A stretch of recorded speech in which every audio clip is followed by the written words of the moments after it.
Hi, I'd like to introduce you to Nate, one of the clinicians here at the Center for Psychotherapy. I became a therapist out of a genuine love for helping other people. I'm a social worker at my core. I get a real sense of satisfaction out of sitting across from somebody, talking their problems through, and having them leave feeling different. I practice a depth-oriented psychotherapy, so it's the idea that there's a lot of unconscious material within each person, thoughts, feelings, personal history, childhood memories, and that by uncovering that stuff and talking it through, you'll be able to feel a sense of change about how you feel about your life now and present. What drew me to that is an understanding that there's so much more to us than what we think there is, and that by uncovering it through conversation, through kind of provocative exploration, direct questions, open-ended questions that allow you to explore things, that change can be facilitated through that dialogue. I think the biggest benefits to therapy are developing a sense of trust with a stranger that evolves into a relationship that makes you, the client, the primary benefactor.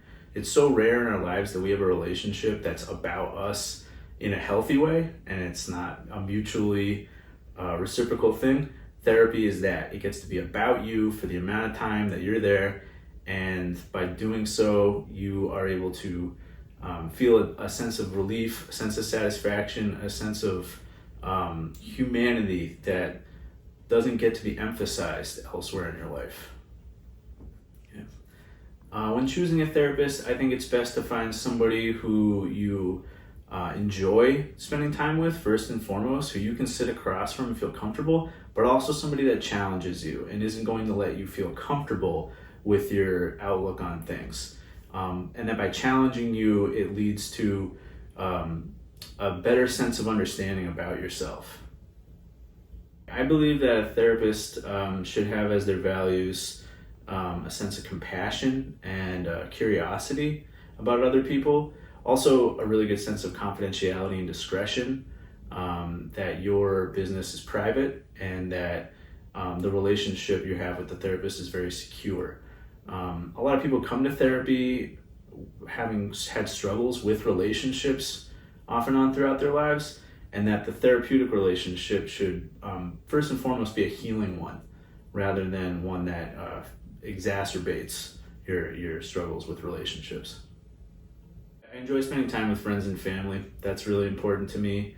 I try to get to the beach as often as possible, try to enjoy good meals, good relationships, good conversations, good movies, good books, and I really do value the time I get to spend with my loved ones. I started my career out as a school social worker, working with high school age students in Chicago, helping them overcome a variety of difficulties in their neighborhoods, their social groups, their high school experiences. I found a lot of value in that and really felt like I had a lot to offer in terms of running groups and connecting with students.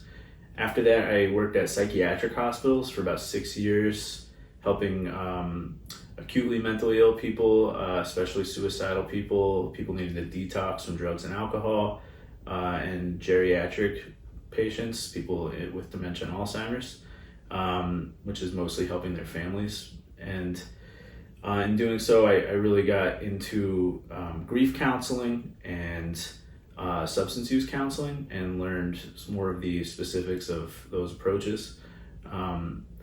The social work ethos is very much meeting people where they're at and not having a judgment for anything going on in their lives, to let the client direct the conversation and have their needs be paramount rather than have my own sort of approach be the steps we take. I really do embody that still as a therapist. I don't have a prescription for how I approach each client. Everybody gets a unique treatment model. We build on whatever the client's needs are in each session. So we might have threads that we pick up on, and I might have my sort of ideas about what I bring to the table, but ultimately the treatment is as a psychotherapist is still informed by my social work background and having people be the arbiter of their own change.